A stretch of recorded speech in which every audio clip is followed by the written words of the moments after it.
ఒక్కసారి నువ్వు మంచిగా కనిపిస్తే నిన్ను అభినందించిన, నీ స్టడీస్‌లో ఫస్ట్ వచ్చిన, మీ క్లాస్‌లో మీ సార్స్, మీ మేనేజ్మెంట్ నిన్ను అభినందిస్తూ ఉంటే, పక్కన ఉన్న నీ స్నేహితురాలి ముఖమే మారిపోతుంది. ఒక్కసారైతే అబ్జర్వ్ చెయ్యి. ఎందుకంటే రియాలిటీ వర్సెస్ జెలసీ గురించి కదా మనం చెప్పుకునే టాపిక్.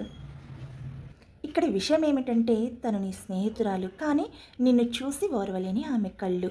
ఇది అసూయ కాకపోతే మరేమంటారు చెప్పండి? నిజమైన స్నేహం ఆర్ నిజమైన బంధం ఎలా ఉంటుంది అంటే నువ్వు సక్సెస్ వైపు అడుగులు వేస్తే నీ రియల్ ఫ్రెండ్ వెంటపడి మరీ అభినందిస్తుంది. అదే రియల్ ఫ్రెండ్ క్యారెక్టర్ అనమాట.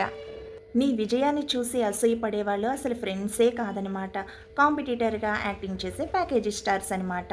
నిజంగా నీ చుట్టూ రియల్ ఫ్రెండ్స్ ఉంటే నీ లైఫే అద్భుతంగా ఉంటుంది. అసూయతో పడే ఫ్రెండ్స్ ఉంటే నీలో నువ్వే కుమిలిపోతావన్నమాట. నవ్వే డేస్లో రియల్ ఫ్రెండ్స్ ఉన్నారా? ఫేక్ ఫ్రెండ్స్ ఉన్నారా? అని అడిగితే గనక రియల్ ఫ్రెండ్స్ అయితే ఎక్కడో అక్కడనమాట. అందరూ కూడా ఫేక్ ఫ్రెండ్సే ఉన్నారు. అందుకని చెప్పేసి నీ జర్నీని, నీ థాట్స్‌ని, నీ యాంబిషన్స్ అన్నీ కూడా నీ ఫ్యామిలీ మెంబర్స్ అయిన నీ సిస్టరు అంటే మీ అక్క, మీ చెల్లి, మీ అమ్మ, నాన్న, అన్న, తమ్ముడు వాళ్ళతో షేర్ చేసుకుంటేనే హ్యాపీగా ఉంటుంది లైఫ్ అనేది. ఏమంటారు? వీడియో నచ్చినట్లయితే లైక్ చేయండి, షేర్ చేయండి, సబ్స్క్రైబ్ చేయండి. Thank you.